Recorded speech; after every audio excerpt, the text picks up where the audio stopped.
Деня на Европа, Деня на победата. Честит празник и на Мало Конаре. Знам, че днес е празника на Мало Конаре. Бъдете живи и здрави. Радвам се, че именно днес...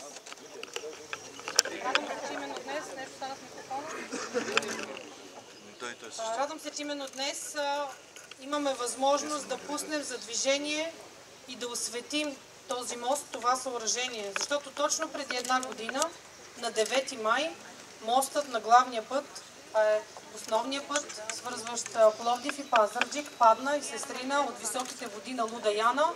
Не случайно реката се казва Луда Яна, никога не знаем кога ще има тези луди води, но тези луди води отнесоха моста на 9 май миналата година. Искам да благодаря лично на министър-председателя господин Борисов, който отпусна от бюджета средства в размер на почти 2,5 милиона, благодарение на което Пътната агенция възложи на строителите. Огромна благодарност към строителите. За 143 дни успяха да изградат чисто ново мостово съоръжение. Срока беше 15 септември, а те го пуснаха 5 месеца предсрочно, именно за да осигуриме безопасно, безаварийно движение през обходите.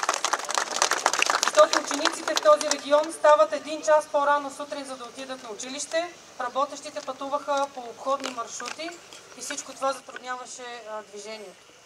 Трябва да кажем, че моста, който беше разрушен тук, бе строен 40-те години на миналия век от немски военни.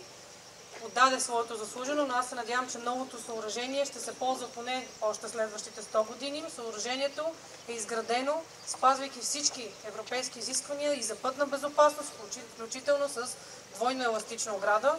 Вчера проведохме и процедурата, изисквана по закон Държавна приемателна комисия и имаме разрешение за ползване, защото знаете, че основен принцип и на предишното правителство на господин Борисов и сегашното е строиме качествено, в срок, но винаги с документи и винаги законно, така че връчвам това разрешение за ползване на инженер Лазаров на Пътната агенция да го стопанисват с грижата за добър стопани и безаварийно пътуване на всички. Благодаря, господин министър-председател.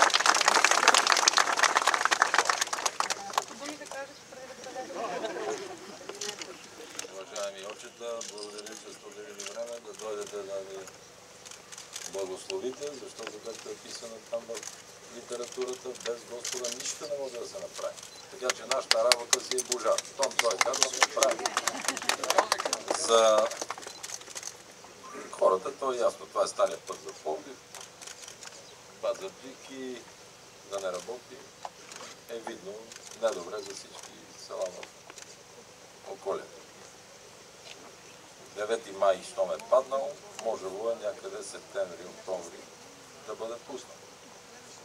Понеже обичат да се сравняват с мен и с моето правителство, само да факт. Фактите говорят, всичко друго се мълчи. Като е паднал 9 май, е можело да дадат 2,5 милиона и да го е приключил юни, юли, август, септември.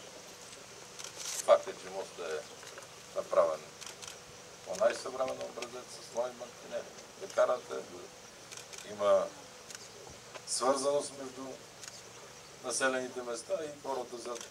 Аз затова и дойдох. Ми казаха, че по 1 час по-рано стават да ходят на училище и на работа, за да ползват обходните маршрути.